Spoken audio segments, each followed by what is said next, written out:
I grew up in northern Florida, and we lived in a rural environment where we had gardens and we had our chicken coop. We had so part of my daily routine would be to collect the eggs from the chicken coop. It would be to help my mother weed the garden, harvest. But on the lucky days, we would go fishing in the local lake for, bigmouth bass. All of this we would bring back to the family dinner table. And that was a very big part of my upbringing. I don't quite remember when it all started. I know that by the time I was 6, I had my own gardening basket, and I was very proud of that.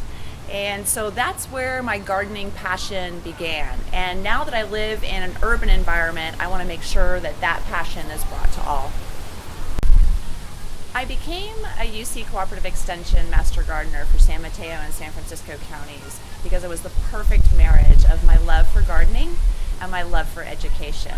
To be able to bring those things together for the community is a gift that I can give back. As an entomologist, formally trained, and as a master gardener and a landscape designer, I greatly appreciate and respect the manner in which nature is connected.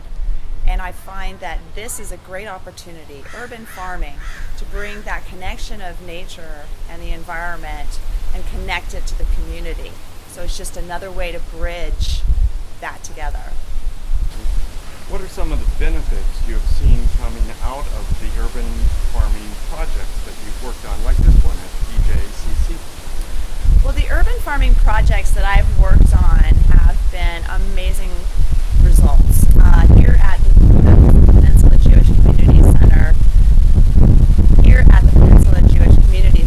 the community garden, obviously the first thing is education for the community, what to grow, when to grow it, how to grow it, but also the benefit of giving back to the food banks. So Second Harvest has received hundreds and hundreds of pounds of fresh food grown here by the community and the volunteers that come in.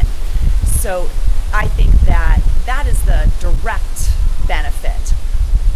Big picture, I feel that community gardens and urban farming provide a bridge. They provide a bridge between corporations, to social organizations, to the people that want to help, to the people that are in need. They provide a platform for all of us to come together and give each other the very basic need, and that's fresh food and education to support our family and our health. Perfect. I think portability is crucial in urban farming.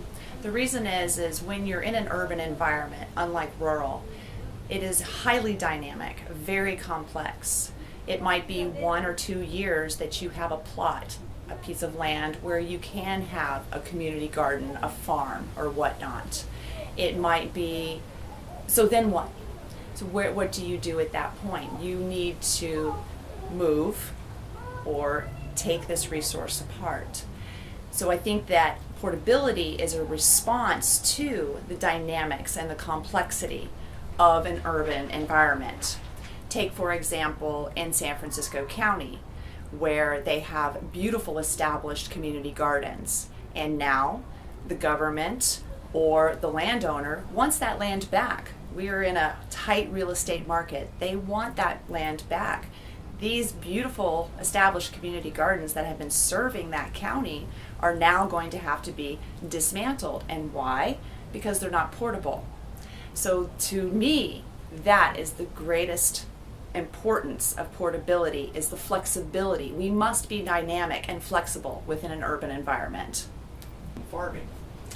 Well, one of the things about the urban environment, as we all know, is that we have a very diverse and high density population.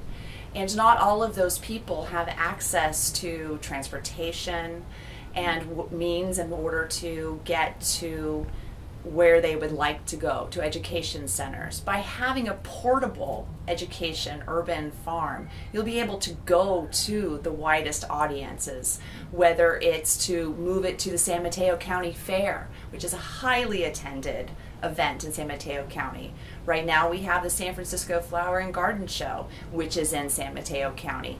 These sorts of events, we would be able to move examples to reach the education, to reach a high population for education and impact.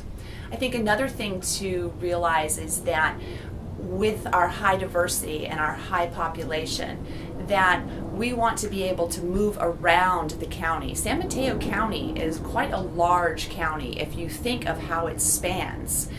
Geographically, we cover a very large area.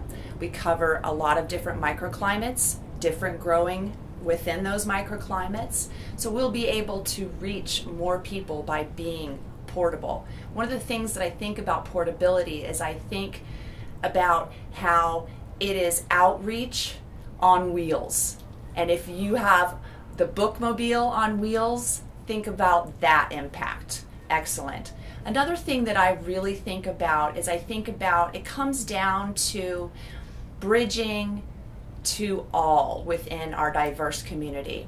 We have people from all walks of life, all ages, all socioeconomic brackets, from East Palo Alto up to the hills in San Mateo and Hillsborough. But fresh food and education bridges all.